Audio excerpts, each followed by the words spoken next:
Welcome back to the show. We got a great one lined up. Somebody roll that beautiful intro.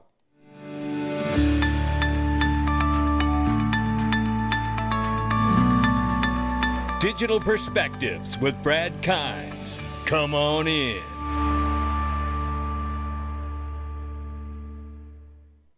Welcome back to the show. You can follow us on Twitter, YouTube, and digperspectives.com for exclusive content. Right now, $2.42 trillion market cap for crypto. The market's up 1%. Bitcoin now 65,700 plus. Ethereum 2,600 plus. Tether market cap is 119 billion plus, and we see USDC at number 6 spot, 36 billion plus. XRP is 58 cents. We're off by 0.1 on the 24. We're up 0.5% on the 7-day. Right now, the range of price is between 58 and 59 cents. Very normal trading range for us. We will keep an eye on it. I want to tell you very quickly about Link2, ladies and gentlemen, the best home for private equity offerings on the planet, bar none. And right now, I Trust Capital private equity is available. Can you believe this? We all know that custody is the foundational level for cryptocurrency in any asset that you hold. And they have the best qualified custodian. They've just changed and upgraded, in fact. And matter of fact, iTrust is geared for this market to go crazy. And who's going to win? iTrust and all of us who are there. If you haven't opened up an account with them yet, you should. And if you haven't opened an account with Link2 so you can buy private equity like iTrust Capital or Ripple or Cerebras or Link2 is not available right now, but Zipline and all the other incredible companies. And they span across every growing sector. It is so exciting. Click the link to my sponsor below to get started. And by the way, XRP, look at this. This is the question Link2 asks. What would you do if XRP went to the moon at $1,000? Well, you know what I can say is, I don't want to be thinking about what to do when it gets to that price. I want to know what I'm going to do. I want my plan to be well in place, and you should too. And listen, that's why I'm telling you the window is open to join the DPMG group. All you got to do is go to digperspectives.com and click on the DPMG group. If you join us, you'll get the Freedom Zone for free, which costs almost nothing. It's a great way to support the channel on its own. You can do that too. But DPMG group, we talk about the plan. What is your plan? And everybody's getting their plan together in there, not only to create wealth, but to protect and maintain and grow your wealth. And let me tell you something. Not only that, let's take a look at this. If we come to this, Mr. Mann reminds all of us of the heat map showing countries with the lowest tax rates. Do you have a strategy to implement when it comes time to take profits? Are you set up? Here's the map right here. But let me tell you what we're doing inside of here. Inside the DPMG group, we're going over different styles of trust and understanding how you could put your assets in a trust to protect, maintain, and grow your wealth. This is a huge case study going on in here right now. And if you're confused about what to do, and you certainly don't like the idea of having to move your family and your life to another country just for a tax advantage, well, then you may want to join the Freedom Zone, the DPMG, excuse me, get the Freedom Zone for free and learn what we're learning about trust so you can understand the best implications for your profits and assets and portfolio. CZ Binance release, and it's early. Binance founder CZ is set for release today after serving 119 days in prison. Congratulations to him for getting out. Convicted for failing to implement KYC, he resigned as CEO but remains Binance's largest shareholder. His release comes 2 days early due to weekend policy. Bullish. You know what? Listen, I'm bullish on CZ Binance because CZ Binance, before he went to jail, was floating all around the world living in hotel rooms. So I don't think this was really like a big deal for him. Let alone, remember, he decided one day that it meant more to him in this crypto space to expose Sam Bankman-Fried and FTX, even if it meant him going to jail for a short period of time to get it done. I am grateful that CZ exposed him, and he did it cutting his nose off, spite his face, and got himself hung up. And I believe that this was punishment for him exposing Sam Bankman-Fried, because that was a stool pigeon and a puppet for the SEC and Gary Gensler and the legacy system that was trying to have FTX take over everything and collapse the industry. James Metalowman here highlights that crypto spending in 2024 election cycle hits $190 million, led by Winklevoss twins per CNBC numbers. James Murphy says, what's funny is there would have been virtually no crypto spending if the anti-crypto general, Senator Warren, had not formed her anti-crypto army. Crypto people generally don't want to be involved in politics, and I'm one of them. But when the most powerful senator declares wars on you, you either fight back or get destroyed. I decided to fight back. And let me explain something. As I just said this, I had this conversation with my friend Big Skinny. He said, you know, I knew you for years and you would never talk about politics, and look where you are today. I said, you know what? There's a reason for that, and this is not the first time it's happened in my life. Anytime I do not fool with politics unless it interferes with my pursuits and endeavors to happiness. And that's exactly what's going on here, and that's exactly why I've become vocal and taken a position. And as soon as we clear this logjam for this crypto industry and space and for ourselves, I will go back to exactly that. No political talk, because I don't need to. And if I do any, it'll be in a private group. It won't be on the public channel. But right now, I have decided to fight back. As I know DAI and I talked about when he found ETHgate and we decided to work together to expose it in the early days, I understood at that point there are, in fact, some hills you have to choose to die on. And that was one of them. And you haven't heard anything yet when it comes to ETHgate, ladies and gentlemen. There's more than you ever thought of getting ready to be exposed through XRP Unleashed and Fruition Productions documentary. It's going to be incredible. Here we see, speaking of the SEC, is XRP a security? Listen, I'm going to bring this in, and you only have to listen to about a minute. It's a little less than a minute, but we're going to bring it in. Stated that it's a settlement for promoting an unregistered security. The unregistered security is Ethereum Max. Have you charged the issuers of Ethereum Max for offering an unregistered security? We reached a settlement with a celebrity, Ms. Kardashian. Yeah, but not. She just promoted it. She doesn't operate Ethereum Max. Have you said that Ethereum Max is an unregistered security to the people that offer it? We did in that settlement, yes, sir. Okay, it's still trading. What about Ethereum? Is Ethereum now a security? We had this. I heard your exchange.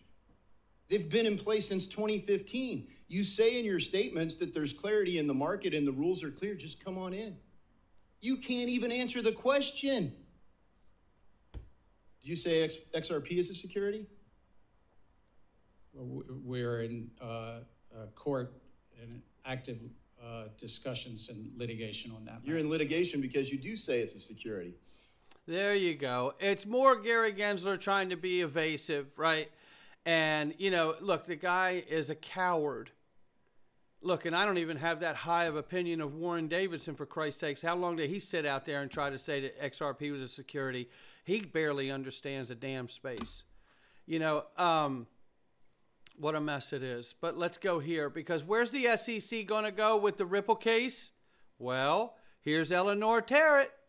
She says a former SEC SEC government official, which was a lawyer, who recently left the agency, tells Eleanor the SEC will probably appeal the Judge Torres July 23 ruling concerning the XRP programmatic sales in the Ripple case, partly because everyone over there at the SEC truly believes that the decision is wrong. That is not good law and should be appealed. Going to go deeper dive into this SEC's option and what we could see as we near the October 7th appeal deadline. Jeremy Hogan chimes in. Of course they think the opinion is wrong. They were on the losing side. What the SEC should be thinking of right now is whether an appeal furthers its mandate of investor protection and capital formation. Why isn't that top of mind? More evidence the SEC has lost the plot. And I think that is so spot on. John Deaton right here very quickly says, someone who knows the Ripple case very well, considering I was an active litigant for over 2.5 years, and considering Judge Torres cited my amicus brief and 3,800 XRP holders' affidavits I submitted, as well as my efforts as amicus counsel in the library.com case, and in the Ripple case, Judge Torres did not apply all 3 factors of the Howey test. Some people describe the Howey test as a 4-factor test because the 3rd factor has 2 prongs. I don't believe an appellate court will rule Judge Torres was in error of applying the 3rd prong. Judge Torres made her ruling very fact-specific. The SEC did not rely on any expert testimony related to XRP holders. It was excluded anyway. But the judge did rely, however, on the XRP holder affidavits I submitted. An appellate court could say, just as Judge Torres acknowledged, that there could be a scenario where secondary sales could qualify as investment contracts because the facts meet all the Howey factors. But in the Ripple XRP case, the facts presented just don't satisfy it. Thus, the case gets affirmed on appeal, but it doesn't prevent the SEC from arguing secondary sales constitute investment contracts in other cases. Finally, in other words, the ruling was specific to XRP, not the entire industry in this case. Finally, Judge Torres ruled secondary sales on exchanges did not satisfy the 3rd prong of Howey, and since all Howey factors must be satisfied, there was no need for her to apply the 2nd prong, common enterprise. Common enterprise factor was, in my opinion, the weakest part of the SEC's case against Ripple. Thus, even in the Second Circuit ruled Judge Torres erred applying the 3rd prong, the SEC doesn't win the case. The case would go back to Judge Torres for her to apply the common enterprise prong, and she would likely rule that the SEC didn't establish a common enterprise. If that happened, the SEC would lose again and then have to appeal all over. It makes no sense to appeal this ruling.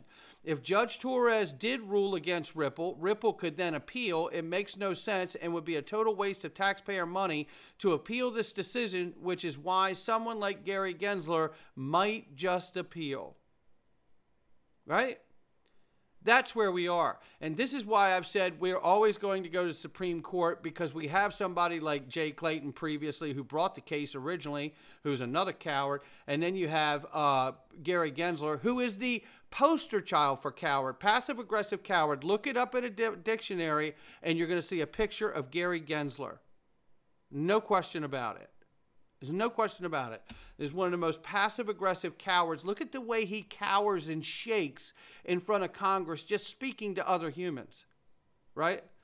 That's what you're dealing with there. So at the end of the day, I have said, remember, the SEC tried for interlocutory appeal in the middle of the case and got denied. So if they were to appeal, it's looking like it would be exactly what they tried to do the interlocutory appeal over. So head on a swivel. I expect an appeal. You should too. We can all be surprised if we don't get it, but I would expect an appeal, and I expect it to go to the Supreme Court. But not just because of Gary Gensler, but because XRP and the XRP ledger is that important to the world of finance and for the new digital economy that the world is moving to. And you're going to need the highest court in the land to speak to it if you're not going to get Congress to get off of their ass and pass legislation. That's where I'm at. So, of course, they're going to appeal. Meanwhile, what's the government doing that shows me the reason for all of this appeal, possibly Supreme Court, always ends with the approval of these things? Like Tesla got sued by the SEC and they're out here in the market. Microsoft got sued by the SEC and they're out here in the market. Amazon got sued by the SEC and they're out here in the market. Ripple's being sued by the SEC, and I think we see that too. So, you know, it makes another hint that all of this is like a legal audit and vet it process before you bring it into the financial system. That's how I believe Ripple and XRP are being brought through this coronation process that doesn't look much like a coronation at all. But nonetheless, pay to play is what it looks like, right? So nonetheless, we know BNY Mellon is the largest custodian in the world, and they have been given access to custody crypto without having to adhere to the SAB 121 rule. This is another signal, yet signaling here that we are all going to find our way where we want to be with digital assets and tokenization in the financial legacy world. All traditional products are about to be tokenized. That's the big next step that we're going to. That's why BNY Mellon's allowed to custody all this stuff, because they're going to custody it for the financial system. That's what they do already. Let us not forget that Robinhood Crypto has quietly included XRP on its list of supported assets, but it is only available right now, currently, in the European Union. So, eventually, that will happen here in the U.S., I believe, and especially understanding what we're seeing and what we just went over with you. Now, this is very good news because the second largest private bank in Turkey, as we reported yesterday, now supports XRP. But there's another part to this that you need to understand. At least for outside of the U.S., absolutely it is for retail, because this second largest private bank in BBVA in Turkey is supporting it for their customers. And effectively, they're saying has expanded its crypto mobile app offering to include XRP with other assets. So it is for everyone in Turkey, and I love that. But we still need to pay attention here at home, because the SEC is certainly trying to move in a position where it is not going to be for everyone. That's the whole reason they're trying to argue that it's a security on secondary market sales. Are you with me? Okay. Meanwhile, the CME Group overview highlights, shout out to Mr. Man, give him a follow, XRP with Bitcoin and Ethereum, right? And it highlights XRP real-time indices here, showing that there's two new cryptocurrency reference rates, which we covered when they started doing that. The reason I'm showing you that is because the CME Group is going to be speaking at Ripple Swell just a few weeks from now. And so is Francisco Morado, who is from BBVA, who just added XRP in Turkey for all of their citizens at the bank there. How about that? This is what we're talking about, and this is where we're going. And I couldn't be more excited that we're on this journey together. Things are heating up, ladies and gentlemen, and we are not long right now from an election. So let's see where all of this takes us. And will we see an October surprise from the Harris team? Will they try to get Senator Chuck Schumer to push through crypto legislation, or at the very least for stable coins, in order to win favor at the voting booth? Hey, I say pass it as long as you don't screw this up. But you're not going to get my vote, because you already screwed that up. Going into the Freedom Zone, you can join us for next to nothing. Great way to support the channel. And by the way, we appreciate everyone who supports the channel. No question about it. It means the world to me and my wife. And we're going into the Freedom Zone right now. You're going to want to join us, ladies and gentlemen. I'm going to show you exactly why Mark Cuban wants to be the SEC chairman now. And it's not for what you think. And you're going to need to know it. This is how crooked they all are and the way they work together. I can tell you that. We're going into the Freedom Zone right now. Not financial advice from me or anyone else. Come on in. All right. We're going to find out what's up